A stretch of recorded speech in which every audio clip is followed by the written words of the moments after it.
नमस्कार दोस्तों, मैं अंकुर उपाध्याय स्वागत करता हूं आप सभी का आपके अपने YouTube channel share market analysis में। ग्लोबली सब ठीक था, FII का डेटा ठीक था, भारत की इकोनॉमी बहुत अच्छी थी, लेकिन बाजार में इन्वेस्टर्स की पोर्टफोलियो नेगेटिव थी।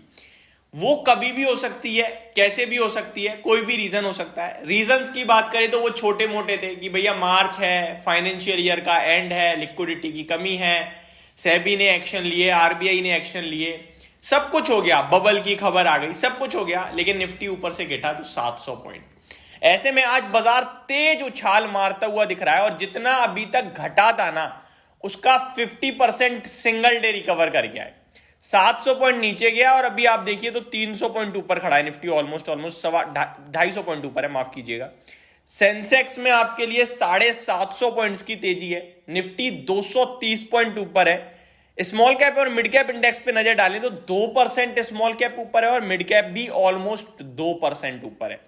निफ्टी बैंक में 1.5% की तेजी है। ब्रॉडर मार्केट में भयंकर रैली कह सकता हूं आज मैं कि भयंकर रैली है। केवल और केवल 160 शेयर्स ऐसे हैं जो लाल निशान में है अभी, और उसके सामने 2040 शेयर पॉजिटिव ट्रेड कर रहे हैं एनएससी में। यानी एक घटने वाले शेयर के सामने ऑलमोस्ट 19 से 20 शेयर्स पॉजिटिव ट्रेड कर रहे हैं। बहुत ही शानदार मूड माहौल है और आज आपकी पोर्टफोलियो में भी दमदार बाउंस बैक और उछाल आया होगा डेफिनेटली, क्योंकि पूरा बाजार ही ऊपर है। सेक्टर स्पेसिफिक एक ऐसा सेक्टर नहीं है जो लाल निशान में हो, आज सब कुछ हरे निशान में है। आज आईपीओ लिस्टिंग जो है क्रिस्टल की, वो भी 7% ऊपर ट्रेड कर रहा है करंटली। मेटल इंडेक्स मार्केट को लीड कर रहा है, पीएसयू और मीडिया में बाजार में तेजी देखने को मिल रही है। स्टॉक स्पेसिफिक आ जाता हूं। आईआरबी इंफ्रा लगभग 9% ऊपर, ग्रेफाइट 7%, एचईजी में 6% की तेजी है, तो ये दोनों तो साथ ही चलते हैं। बीएससी का तंगड़ा बाउंस बैक 6% ऊपर और पीएफसी में भी बढ़िया रैली बन रही है। गिरने वाले स्टॉक्स की लिस्ट में सेरा सैनिटरीवेयर जो केवल 1% नीचे है, रेनबो चिल्ड्रन जो केवल 2.5% नीचे है, केपीआईएल जो केवल 1.5% नीचे है और मैक्स हेल्थकेयर 1% नीचे है, तो कोई खास गिरावट है नहीं। निफ्टी में केवल 2 शेयर्स ऐसे हैं जो लाल निशान में, और वो भी लाल नहीं है, हरे और लाल के बीच में झूल रहे हैं। नेस्ले अभी हरे में हो गया, तो केवल एक शेयर लाल निशान में, हीरो मोटोकॉर्प, और वो भी केवल 6 पॉइंट नीचे है। बाकी सब पॉजिटिव है।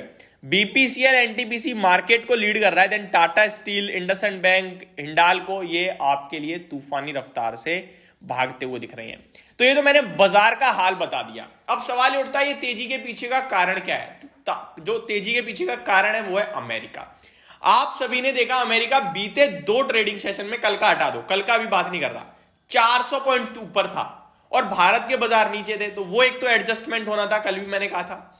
दूसरा, कल अमेरिका में जो फेड पॉलिसी आई है देर रात, उसके बाद अमेरिका में फिर 400 पॉइंट का उछाल आ गया, तो भयंकर रैली हो गई अमेरिका में। तो डाउ जोन्स ऑलमोस्ट 800 पॉइंट भाग चुका है और हम लोग कुछ नहीं कर रहे थे। दूसरी बड़ी पॉजिटिव ये दिख रही है कि भैया अभी भी डाउ फ्यूचर और नेस्डेक फ्यूचर रैली कर रहे हैं तूफानी, और डाउ जोन्स जो है आपके लिए 40,000 के ऊपर दिख रहा है डाउ फ्यूचर्स अभी, और क्लोजिंग कल अमेरिका में डाउ जोन्स की 39,500 पे हुई है। तो यहां से भी बड़ी रैली के लिए तैयार हो रहा है अमेरिका। तो अब अमेरिका रैली क्यों कर रहा है? इसके पीछे फेड पॉलिसी है। अब फेड पॉलिसी में ऐसा क्या हुआ, चलिए समझते हैं। सबसे पहले मैं आपको याद दिलाना चाहूंगा, कल मैंने 3 चीजें बोली थी कि रेट कट कितने होंगे, तो भैया जेरोम पोवेल साहब ने क्लियर कर दिया 3 होंगे, जो हमने कहा था कि बाजार ये मान रहा है और अगर ऐसा कुछ हुआ तो बाजार पॉजिटिव हो सकता है। साथ ही साथ मैंने ये भी कहा था कि 50 बेसिस पॉइंट होंगे, 75 बेसिस पॉइंट होंगे, तो उन्होंने कहा है 3 रेट कट हैं, 75 बेसिस पॉइंट, यानी 25-25-25 के रूप में कटेंगे। तो ये बाजार को बहुत स्ट्रांग लगा। साथ ही साथ बाजार यहां कंफ्यूज था कि इन्फ्लेशन का डेटा बढ़कर आया है, तो क्या जेरोम पोवेल साहब ये ना कह दें कि इन्फ्लेशन बढ़ रहा है, केवल अभी हमारा इन्फ्लेशन को नीचे लाने में टारगेट है। उन्होंने ऐसा नहीं कहा। उन्होंने कहा ये जो इन्फ्लेशन बढ़कर आ गया है ना, ये तो कुछ महीने का इफेक्ट है, केवल सीजनल है, ये तो तुरंत नीचे गिर जाएगा, और हम अभी भी एग्रेसिव है 2% के इन्फ्लेशन पे, जो हम अचीव करेंगे दिख रहा है हमें अचीव होता हुआ। इसको बाजार ने और पॉजिटिवली ले लिया, और इंटरेस्ट रेट में तो कोई बदलाव होना नहीं था, वो एज इट इज ही रही। तो इन्फ्लेशन पे चिंता का डर नहीं है, अनएम्प्लॉयमेंट पे टेंशन नहीं है, रोजगार दर अच्छा दिख रहा है अमेरिका में, ग्रोथ लौट रही है, सब कुछ ठीक है, और 3 रेट कट की बात, ये सुपर पॉजिटिव लगा बाजार को, जिसकी वजह से डाउ जोन्स भागा, अमेरिका का बाजार भागा, और अभी हम लोग, आप देख लीजिए, निफ्टी आपका डे हाई पे खड़ा है, 230 पॉइंट ऊपर है, और 1% की प्रॉपर तेजी है। अब 22,000 के नीचे नहीं बनता हमारा जाना। क्यों? सुपर पॉजिटिव हो गए? नहीं, आज एक्सपायरी भी तो है। 22,000 का कॉल राइटर ट्रैप हो गया। मैंने कल क्या कहा था कि हम लोग नीचे में घर खुला हुआ है, ऊपर में रेजिस्टेंस है 21,950, 22,000, और देन फाइनल है 22,200। तो कॉल राइटर्स थे लेकिन पुट राइटर नहीं थे, तो कॉल राइटर पूरी तरीके से फंस गया 22,000 वाला। एक और चीज मैंने कही थी कि हमारा ना राइटिंग करके पैसा नहीं बनेगा कल, कॉल या पुट बेचना मत, फंस जाओगे, केवल बाइंग पे फोकस करना अगर करना है तो। आप देख लो, अगर किसी ने भी राइटिंग करी तो उसकी धज्जियां उड़ गई आज। पुट राइटिंग में उसने छोटा मोटा बनाया, लेकिन कॉल राइटिंग में 230 पॉइंट ऊपर है निफ्टी। सोचो क्या लंका लगी होगी।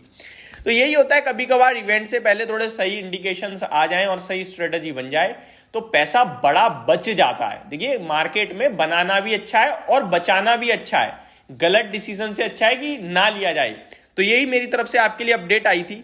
और इस समय जो तेजी है ये टिकाऊ है या नहीं टिकाऊ है? आज तो टिकाऊ लगती है, और कल फ्रेश बाइंग के दम पर आएगा बाजार। जो भी करेगा, फ्रेश बाइंग आएगी तो ऊपर, नहीं आएगी तो नीचे। अब यहां से 130 पॉइंट ऊपर रेजिस्टेंस है जो ब्रेक नहीं होना चाहिए। 22,200 ब्रेक नहीं होता हुआ दिख रहा है मेरे को आज तो ये मैंने आप सभी के साथ अपडेट शेयर कर दिया। होप आपको सारी चीजें समझ में आई होंगी। Thank you so much for watching this video. Have a great day guys.